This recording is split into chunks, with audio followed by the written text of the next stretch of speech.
Among the many South Carolina residents displaced from their homes by the flood that we thought would never occur, we're here today with Miss Candace Leggett.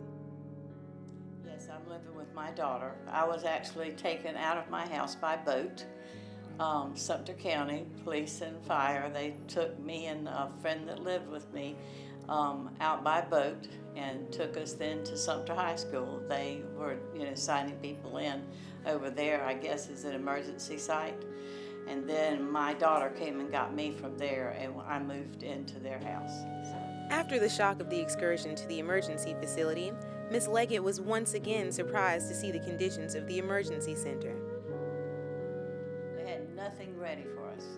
No water, nothing to drink, nothing to serve the people that were coming out of the places. They didn't have any blankets for you if you were cold. They had nothing available for you.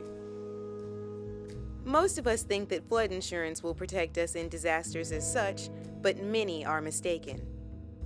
See, my house is in a floodplain, Bay Blossom is, and so we had to have flood insurance. Well, first of all, I didn't think we'd ever have to use the flood insurance, but we had to have it because of law. And so we had the policy, and even when my ex-husband left, I carried that policy straight onto my house, okay? And I never thought to ask questions about the flood policy because I figured the flood policy would cover the house and the contents. Well, it doesn't cover that. All it covers is how did the flood person tell me? When the adjuster came out, he said, if I turned your house upside down, anything that fell out is not covered. Anything that stays stuck is covered. Caught between a rock and a hard place, Ms. Leggett turned to the Federal Emergency Management Agency for help. Well, see, the first thing is FEMA flood is, both entities are FEMA. All right, that's the first thing that I think is wrong. FEMA is dealing with the flood insurance. So until FEMA with the flood pays out and gives me a statement of how much they're going to give me, the FEMA that's here in town won't touch it because they need to know what they're going to give me in order for them to give me anything. So if we cannot turn to assistance agencies such as FEMA, what should we do to protect ourselves?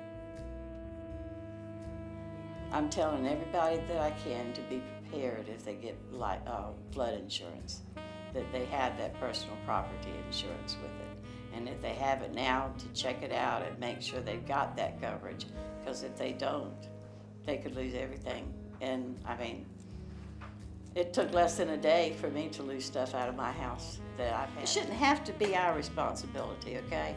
It should be the people that are selling these insurance policies. Now, that's my opinion, all right? But they're not saying anything. All they're looking out for, and all the mortgage companies are looking out for, is themselves, okay? To make sure the building that they are lending money on is going to be secure. They're not looking out for who's living in it and what they're living with, okay? Despite the lack of aid from FEMA and local government, many people in the community came together in a time of need to lend a hand. I think it's brought more people together, for a common entity, something happening, and everybody's helping each other now, which doesn't always happen because we're always so busy with our jobs. But more people are working together to help each other. It has been over a month since the tragedy, and South Carolina residents are still picking up the pieces as they attempt to mend their broken spirits and reclaim the way of life they once knew. As a result, residents have come together in more ways than one, and after the clouds of rain have dissipated, there is a bright and promising future ahead.